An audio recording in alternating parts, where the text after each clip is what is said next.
ओम श्री गणेशाय नमः। ओम गं गुरुवे नमः। ओम नमः शिवाय। शिवजी सदा सहाय। रुद्र संगीता प्रथम खंड अध्याय 5। नारद जी का शिव तीर्थों में भ्रमण, शिवगणों को शापोद्धार की बात बताना तथा ब्रह्मलोक में जाकर ब्रह्मा जी से शिव तत्व के विषय में प्रश्न करना। सूत जी कहते हैं, महर्षियों, भगवान श्री हरि के अंतर्धान हो जाने पर मुनिश्रेष्ठ नारद शिवलिंगों का भक्तिपूर्वक दर्शन करते हुए पृथ्वी पर विचरने लगे।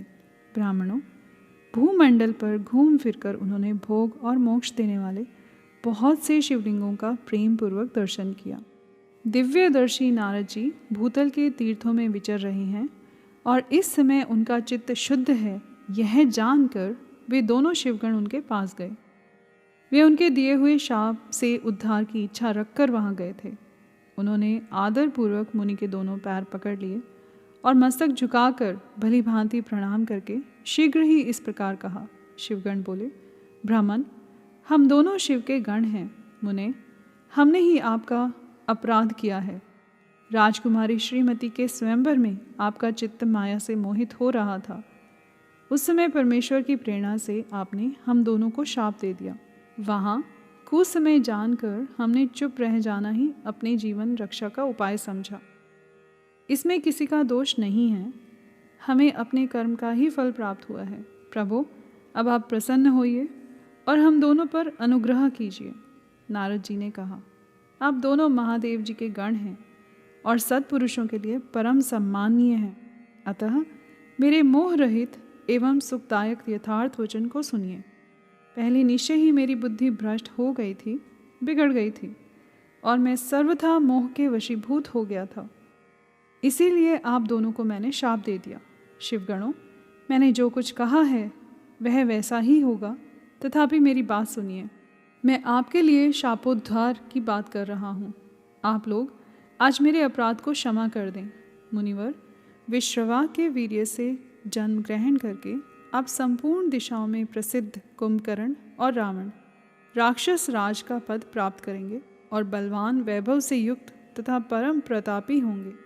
समस्त ब्रह्मांड के राजा होकर शिव भक्त एवं जितेंद्रिय होंगे और शिव के ही दूसरे स्वरूप श्री विष्णु के हाथों मृत्यु पाकर फिर अपने पद पर प्रतिष्ठित हो जाएंगे। सूत जी कहते हैं, महर्षियों, महात्मा नारद मुनि की यह बात सुनकर वे दोनों शिवगण प्रसन्न हो सानंद अपने स्थान को लौट गए। श्री नारद जी भी अत्यंत आनंदित हो अनन्य भाव से भगवान शिव का ध्यान तथा शिव तीर्थों का दर्शन करते हुए बारंबार भूमंडल में विचरने लगे। अंत में वे सब के ऊपर विराजमान शिवप्रिया काशीपुरी में गए, जो शिव स्वरूपिणी एवं शिव को सुख देने वाली है। काशीपुरी का दर्शन करके नारद जी कृतार्थ हो गए। उन्होंने भगवान काशीनाथ का दर्शन किया और परम प्रेम एवं परमानंद से युक्त हो उनकी पूजा की। काशी का सानंद सेवन करके वे मुनिश्रेष्ठ कृतार्थता का अनुभव करने लगे और प्रेम से विवल हो उनका नमन, वर्णन तथा स्मरण करते हुए ब्रह्मलोक को गए। निरंतर शिव का स्मरण करने से उनकी बुद्धि शुद्ध हो गई थी। वहाँ पहुँचकर शिव तत्व का विशेष रूप से ज्ञान प्राप्त करने की इच्छा से नारद जी ने ब्रह्मा जी को भक्तिपूर्वक नमस्कार किया और नाना प्रकार के स्तोत्रों द्वारा उनकी स्तुति करके उनसे शिव तत्व के विषय में पूछा। उस समय नारद जी का हृदय भगवान शंकर के प्रति भक्ति भावना से परिपूर्ण था।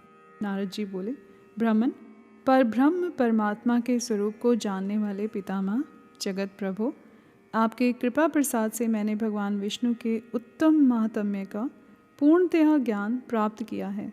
भक्ति मार्ग, ज्ञान मार्ग, अत्यंत दुस्तर तपो मार्ग, दान मार्ग तथा तीर्थ मार्ग का भी वर्णन सुना है, परंतु शिव तत्व का ज्ञान मुझे अभी तक नहीं हुआ है। मैं भगवान शंकर की पूजा विधि को भी नहीं जानता। अतः प्रभु, आप क्रमशः इन विषयों को तथा भगवान शिव के विविध चरित्रों को तथा उनके स्वरूप, तत्व, प्राकट्य, विवाह, गृहस्थ धर्म सब मुझे बताइए। निष्पाप पितामह, ये सब बातें तथा और भी जो आवश्यक बातें हों उन सब का आपको वर्णन करना चाहिए। प्रजानाथ, शिव और शिवा के आविर्भाव एवं विवाह का प्रसंग विशेष रूप से कहिए। तथा कार्तिकेय के जन्म की कथा भी मुझे सुनाइए। प्रभु, पहले बहुत लोगों से मैंने ये बातें सुनी हैं, किंतु तृप्त नहीं हो सका हूँ। इसीलिए आपकी शरण में आया हूँ। आप मुझ पर कृपा कीजिए।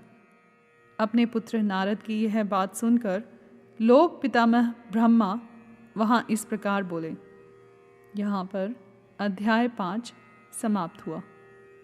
कर्पूर गौरम करुणावतारम संसार सारम भुजगेंद्रहारम सदा वसंतम